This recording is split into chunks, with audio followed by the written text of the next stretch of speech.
Buenos días. Como ya se ha dicho, ese es el título de mi presentación, que quiero dividirla en algunos segmentos para irlos ilustrando debidamente. Hay, para comenzar, un marco conceptual respecto al tema. Es claro que cualquiera de nosotros que tiene más de 45 años ha sido testigo de la duplicación de la población mundial. Población que está creciendo, hay distintas estimaciones, pero 74 a 78 millones de personas al año, lo que es considerable. La proyección, por favor, esta foto no es tomada en India, es en la playa Caleta Barca de Viña del Mar. Se ha proyectado que en el año 2030 la población del mundo llegará a aproximadamente 8,3 mil millones de personas y 9,3 mil millones en 2050. En 2050 muchos de ustedes van a estar vivos y van a sufrir estas dificultades. La estabilización se produciría por ahí por el año fin del siglo XXI, digamos, en 10 a 11 mil millones de personas. Ahí vendría la estabilización. Todo esto si no hay un holocausto en las condiciones normales. Hay una estimación de FAO de este año que dice que de esas personas de las que actualmente están vivas, hay más de 800 millones que sufren hambre. Aumentar a estas 10 mil millones de personas, que deseablemente van a ser más prósperas, es una tremenda tarea. Puede suceder que la demanda de algunos alimentos como maíz, trigo, arroz se duplique y aún se triplique, porque había un tremendo aumento en la demanda de carne roja, que está creciendo al doble de lo que aumenta los cereales. Y esto ha ocurrido durante 2 décadas. Y es parte importante de que la población del mundo está teniendo mejor estándar económico. La FAO, el año 2009, hace otra recomendación que es muy pertinente a lo que hoy día nos interesa. Se requieren, dice, urgentes medidas gubernamentales, globales, diseñadas a largo plazo. No está pasando en muchas partes del mundo eso. Y pide un aumento de la inversión pública y privada en investigación en mejoramiento genético vegetal. Esto es para que la agricultura enfrente el desafío de seguridad alimentaria en el contexto de incremento poblacional y cambio climático. 2 cosas que nos afectan seriamente. Nuestra agricultura, la agricultura chilena, tiene presión por producir alimentos para alimentar a la población nacional, sin duda. Y además, para exportar al mundo. Somos un gran exportador de una cantidad importante de rubros.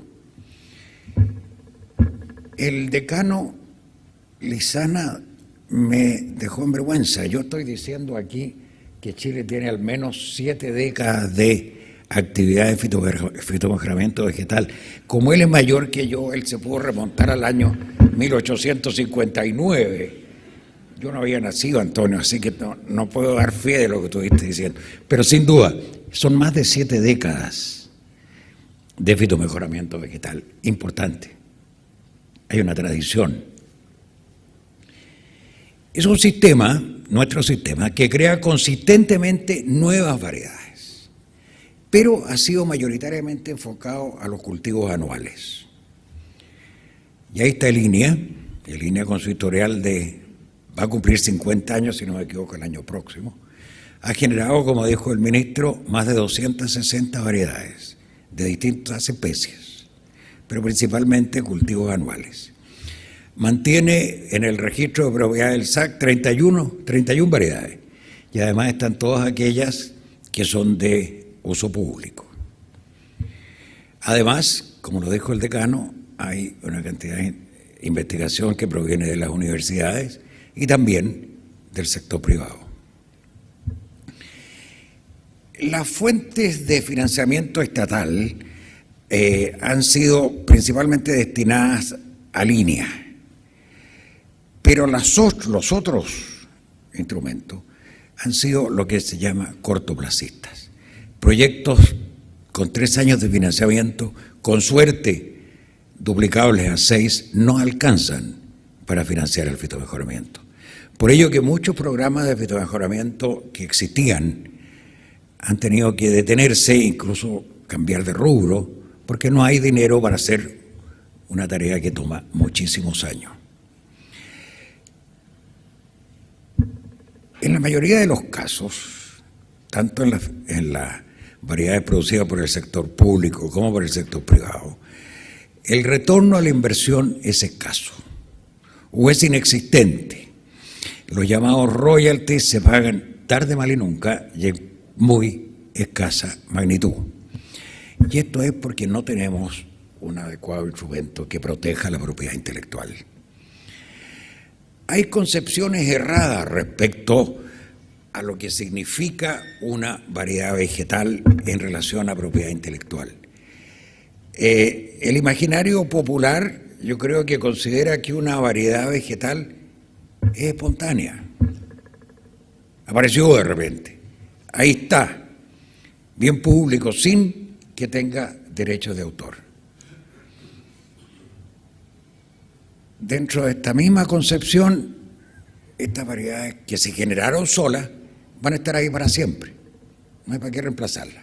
Es así. Es un poquito para qué, vamos a decir una cosa por otra, que parte de nuestra población urbana piensa que los alimentos crecen en los supermercados. Entonces se asocia a ¿qué son las variedades vegetales? ¿Para qué sirven? Si ahí están, son de todo. Pero como se ha dicho, no se considera lo mismo respecto a otras creaciones. Por ejemplo, quien escribe una poesía, quien escribe un libro, quien escribe cualquier cosa, es sujeto de propiedad intelectual. ¿Para qué hablar de invenciones o innovaciones o creaciones industriales? Esas no tiene nadie la menor duda que tienen todo el derecho a ser protegidos por propiedad intelectual. No así las variedades vegetales. Esta creatividad, este esfuerzo, esta innovación asociada al desarrollo vegetal no es entendido por la población. Y es culpa nuestra. Es culpa nuestra que no lo entiende porque no se lo hemos explicado suficiente. Y esta es parte de la razón de ser de este seminario. El público en general ignora, digamos, o le da lo mismo, que una canción, si uno tiene la suficiente inspiración, se compone en unos pocos meses, a lo mejor mucho menos, a lo mejor días. Y una variedad vegetal puede tomar 15 años y costar más de $2 millones. Entonces aquí hay deficiencias que tenemos que paliar. El gobierno tiene un plan de acción para fortalecimiento del sistema I+D+I en el sector agroalimentario y forestal. En este plan tiene un rol central la estrategia de crecimiento del sector silvagropecuario, en un estudio que hizo el Banco Mundial a pedido del gobierno en el año 2011. La visión a largo plazo gestada por este plan de acción es constituir a Chile hacia el año 2030, no mucho más, en un país productor de calidad en una amplia gama, por ejemplo, de alimentos, madera para construcción, para muebles, para celulosa, para papel, bioenergía. El tema de la energía nos está penando frecuentemente en muchas de nuestras actividades económicas. Además, tenemos que promover la conservación de suelo, hacer un uso racional del agua, mejorar las posibilidades de recreación, de conservación y de enriquecimiento ambiental. Y todas esas cosas son funciones de la agricultura que deben potenciarse.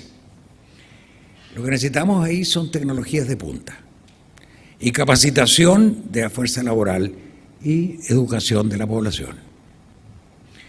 ¿Todo esto para qué? Para que sea posible desarrollar cadenas de valor con rentabilidad atractiva y además remunerar a los participantes a un nivel comparable al resto de la economía.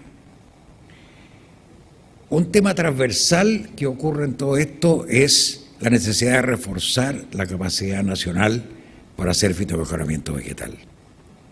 ¿Y qué permitiría esto? Sin duda, incrementar la productividad, mejorar la capacidad para desarrollar productos innovativos. El decano Lizana decía, hasta medicinas. derivadas del fitobarajamiento vegetal. Establecer nichos propios de alto valor. Por ejemplo, estamos en estos últimos meses hablando del maqui con alto poder antioxidante que está siendo estudiado seriamente por INEA para darnos ese tipo de nicho en el contexto nacional e internacional. Además, al tener este sistema de generación de variedades, se logra una más rápida adaptación a condiciones de producción. Por ejemplo, la tremenda y constante interacción huésped-patógeno. La principal razón por que las variedades no duran eternamente es porque son atacadas por nuevos biotipos de los patógenos. Esta es una lucha de sobrevivencia, se puede decir, entre el vegetal y entre el hongo o la bacteria o el virus que lo ataca. Entonces, la presencia de un gene de resistencia es rápidamente superada porque el patógeno desarrolla otros genes de virulencia. Entonces, por eso hay esta rotación permanente de variedades. Hay modificaciones ambientales que son causadas por los cambios climáticos. Estamos sufriendo esto de la helada, estamos sufriendo esto de que el año ha sido particularmente seco, llevamos varios años de sequía. El mejoramiento vegetal nacional puede enfrentar estas cosas. Los mercados cambian, los mercados tienen requerimientos distintos, a veces cambian muy rápidamente, tenemos que enfrentarlos con nuestra propia genética. Además, en el mundo, como decía el ministro, el 95% de nuestras variedades frutales son importadas, son introducidas. Y por ende estamos susceptibles a ser un poquito, si queremos, chantajeados por ciertos consorcios que nos pueden poner dificultades para recibir más variedades o incluso con las variedades que tenemos actualmente.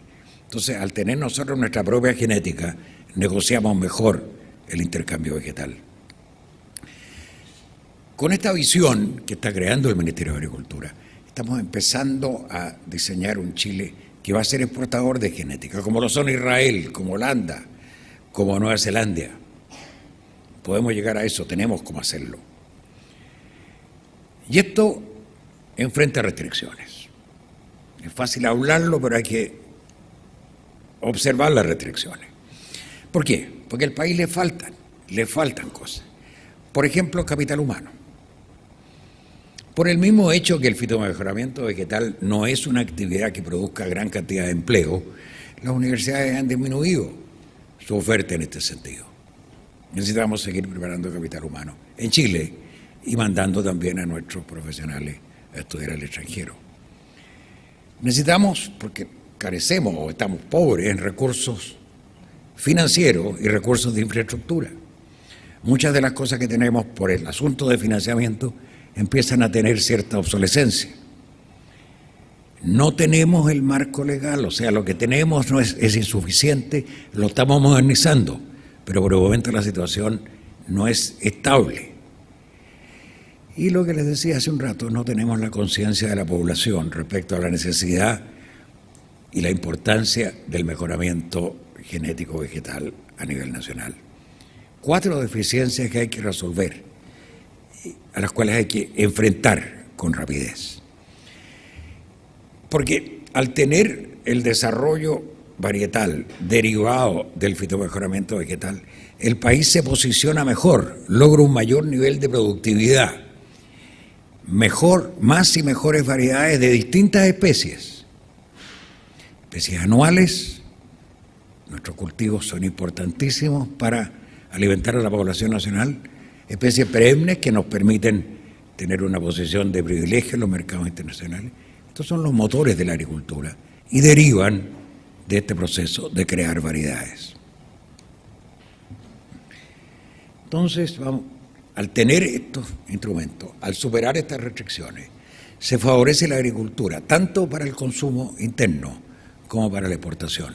Se le aumenta su dinamismo, se le aumenta su competitividad, pero además se enriquece la dieta de los chilenos. Hay muchas cosas que podemos hacer, aumentarle el contenido de proteína al trigo, por ejemplo. Es una forma muy directa, sin mayor costo, digamos, para el consumidor, de enriquecer la dieta de los chilenos. Obviamente se incrementa la rentabilidad del sector. Se favorece la sustentabilidad de la actividad. Esto tampoco es apreciado por muchos más de los que estamos en esta sala. La sustentabilidad de la agricultura ha depende de tener la genética adecuada que nos permita, por ejemplo, enfrentar las plagas y las enfermedades con resistencia genética y no necesariamente aplicando pesticidas. Lo que les decía, también con este sistema, al tener un sistema vivo, funcionando, activo, enfrentamos mejor el intercambio genético de material con el resto del mundo. Por consiguiente, mejora el bienestar de la población, mejora el nivel del país. Y por otro lado, fíjense, se liberan recursos estatales importantes que pueden tener otros usos, otras prioridades por el sistema, al crear un sistema que permita que las universidades y los privados se introduzcan en el tema del fitomejoramiento en forma intensa. Y ahora entrando bien en la materia, todo esto deriva del proceso de la evolución. Como lo sabemos, lo dijo Charles Darwin y no fue bien tratado por haberlo dicho, todos los organismos vivos tienen esta capacidad de evolucionar a través de procesos naturales. Y esto para adaptarse a condiciones ambientales, bióticas y abióticas. Pero, para que eso ocurra, pasan cientos o pasan miles de años, de manera que se pudiera detectar uno de estos cambios. Y quiero darles dos ejemplos típicos de evolución. Uno de ellos es el trigo. Triticum, pensemos que hay por lo menos dos especies que se cultivan, me estoy refiriendo a ambas en general, Aestium y Turgidum. En el llamado creciente fértil, ahí en un rincón, ¿me están diciendo que me pasé de tiempo? No.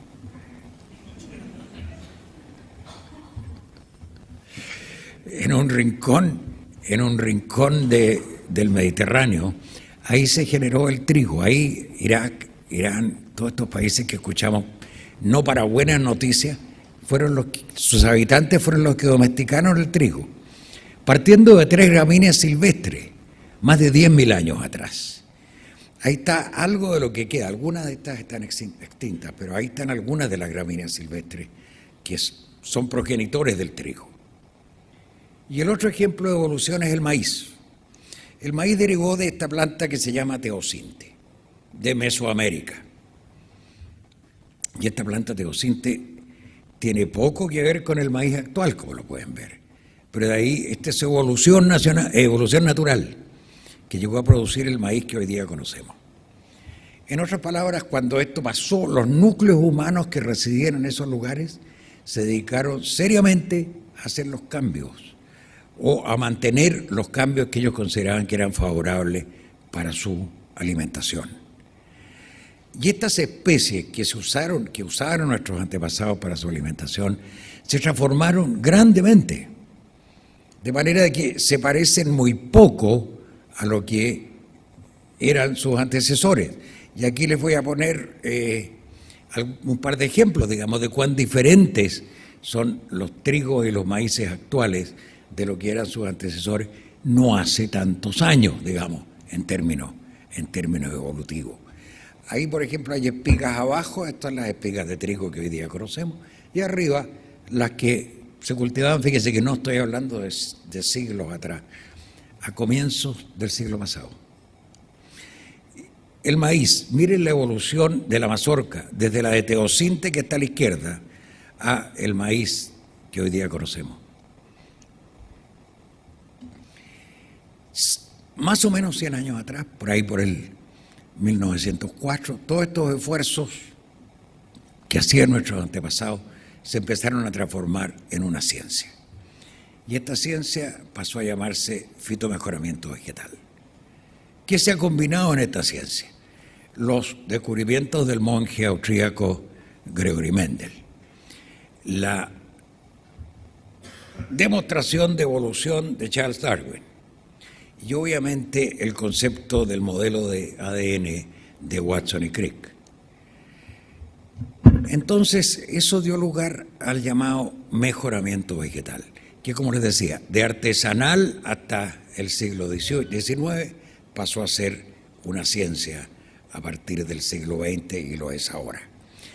La segunda conferencia mundial de semillas que se realizó en Roma, en las oficinas de FAO, en septiembre del 2009, sostiene que el mejoramiento genético vegetal ha contribuido significativamente y continuará siendo un contribuyente principal a la seguridad alimentaria.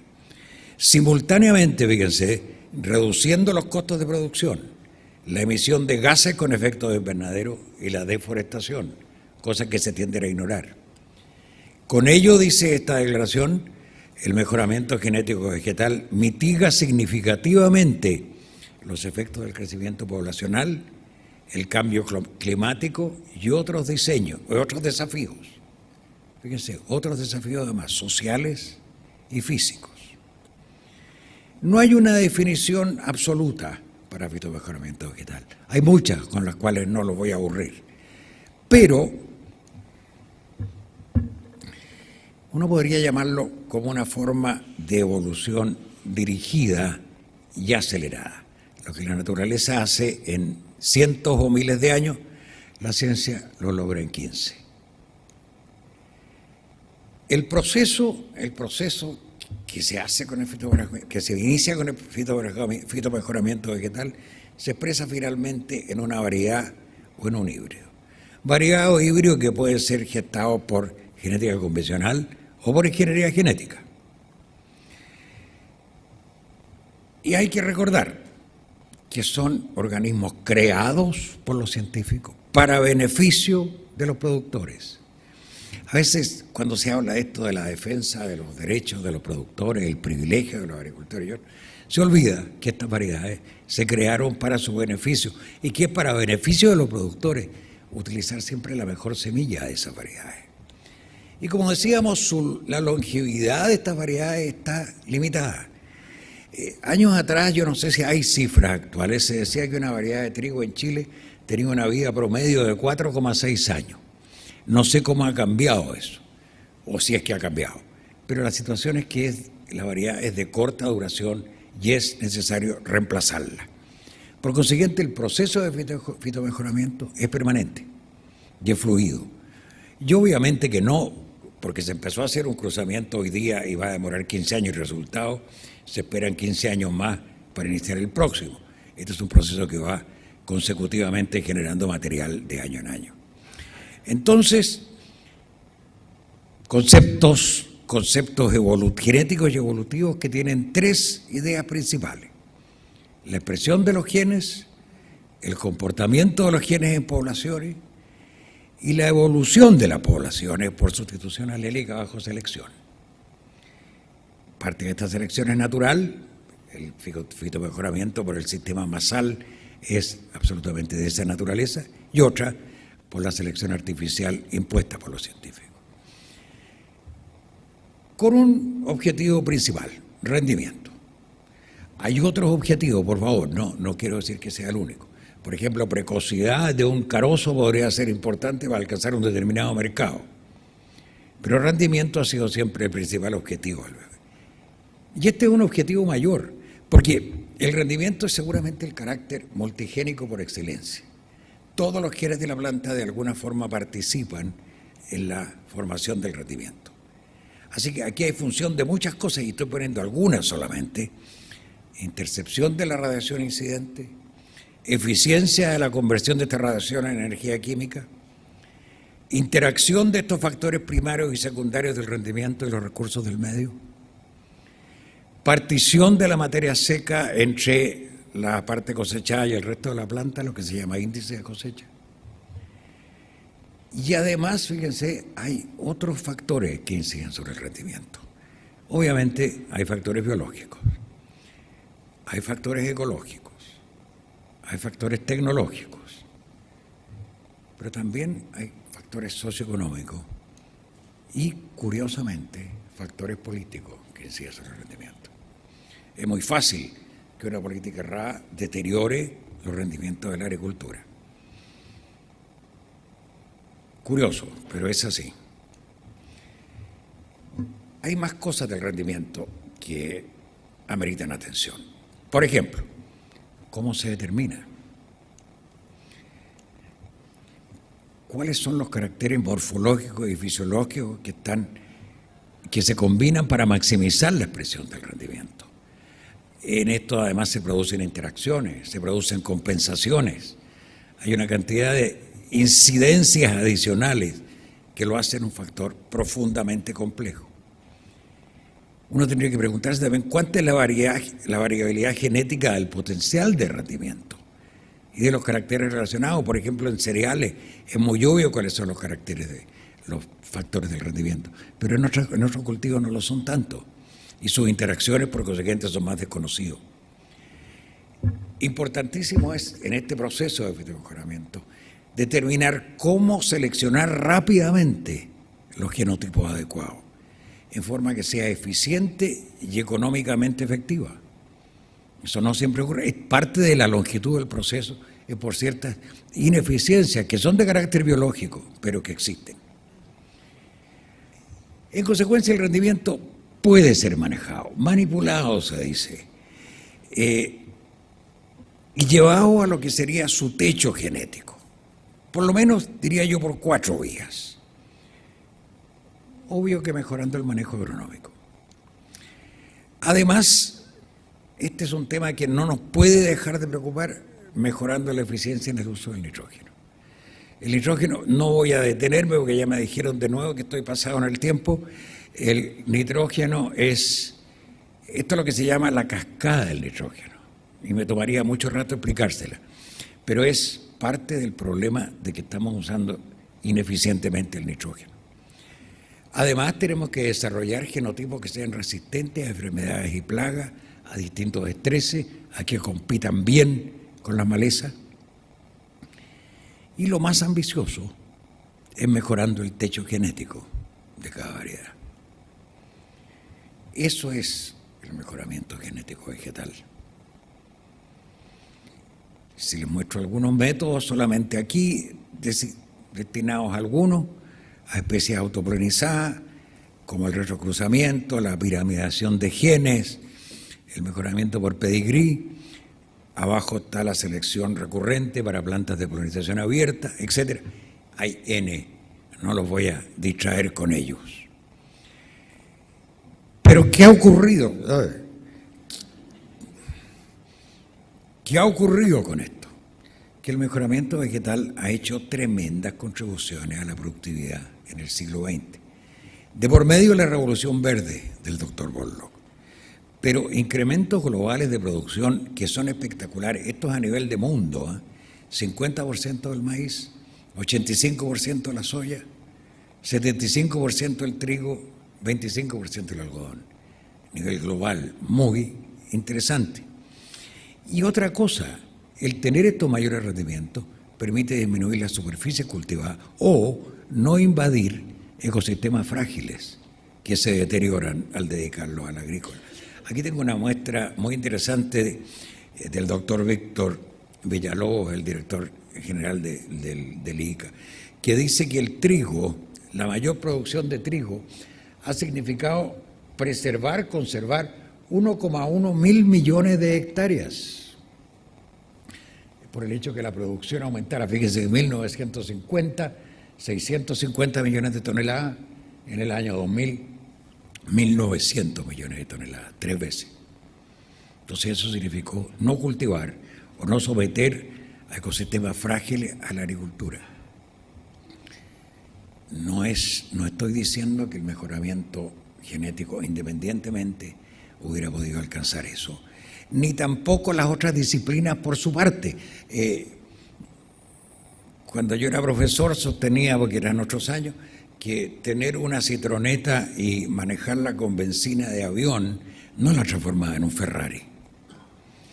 Pero tener un Ferrari manejado con parafina puede ser bastante deteriorante, digamos.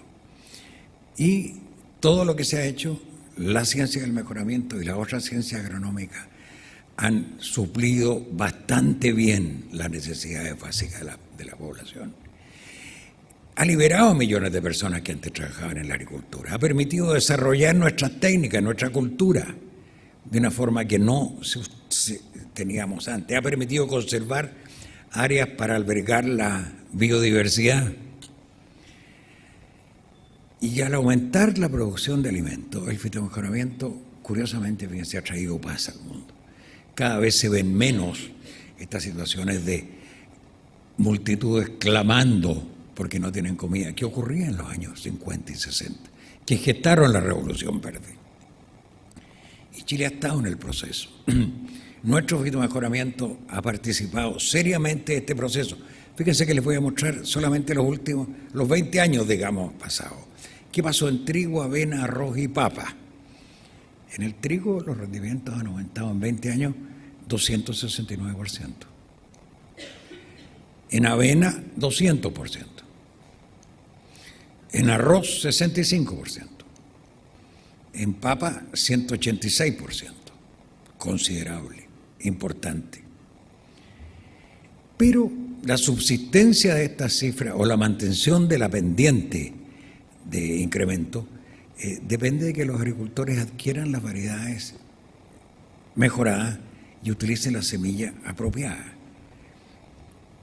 No es una anomalía, no es un truco por el lucro, otra palabra tan utilizada, es la realidad biológica, se necesita hacer esto y no hay violación de derechos de nadie, todo lo contrario. Es un proceso normal dentro de toda la maquinaria productiva del país. No usar semilla de buena calidad deteriora los rendimientos de los agricultores. Durante años el INDAP le recomendaba a los agricultores: no compre semilla, use la suya. Pasan cosas como esta. Malos trigos, malos maíces, se fueron mezclando, se fueron descomponiendo, digamos. Entonces necesitamos que la ley nos favorezca y el agricultor lo entienda. Otros expositores, los hay más ilustrados que yo en estos aspectos legales, van a explicarles mejor esto, cómo se debe proteger a los obtentores vegetales. Pero el objetivo de lo que yo les acabo de decir es que la potencia alimentaria y forestal que queremos que sea Chile requiere del mejoramiento genético vegetal. Los que protestan, que tienen su derecho, tengo que decirlo, están mal informados. Chile tiene que asumir su tarea, teniendo en la vista que primero la alimentación y el bienestar de su propia población, y segundo, su estabilidad económica, basada en nuestros mercados foráneos.